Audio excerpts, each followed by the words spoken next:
Lumagda sa isang kasunduan ang Dangerous Drugs Board o DDB at Presidential Commission for the Urban Poor upang mas paigtingin pa ang kampanya ng pamahalaan kontra iligal na droga.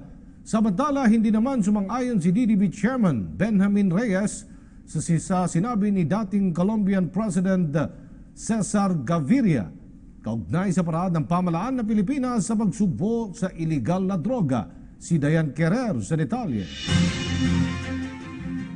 Sa ginanap na MOA signing ng Dangerous Drugs Board o DDB at ng Presidential Commission for the Urban Poor o PCUP na layong maging drug-free ang mga komunidad sa bansa, sinabi ni DDB Chairman Benjamin Reyes na hindi maaaring makumpara ang laban sa droga ng Colombia sa war on drugs ng Pilipinas.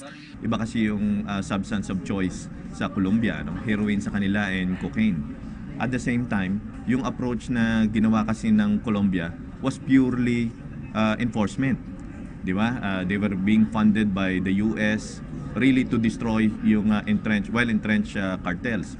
Paliwanag ni Reyes, importante ang pagkontrol sa demand side ng industriya ng iligal na droga. Ito ay sa pamamagitan ng community-based programs na aniya ay hindi ginawa ng bansang Colombia. They should be in place at the community level and hindi rin naman ginawa sa Colombia yun. No?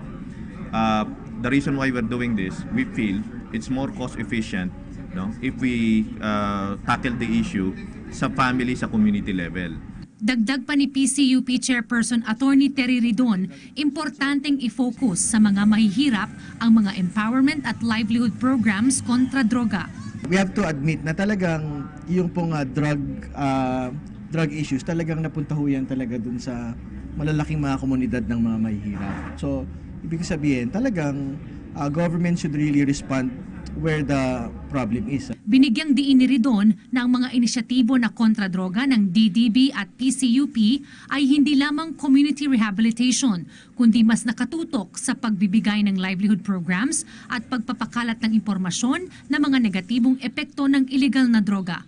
Para sa PTV News, Dayan Querer.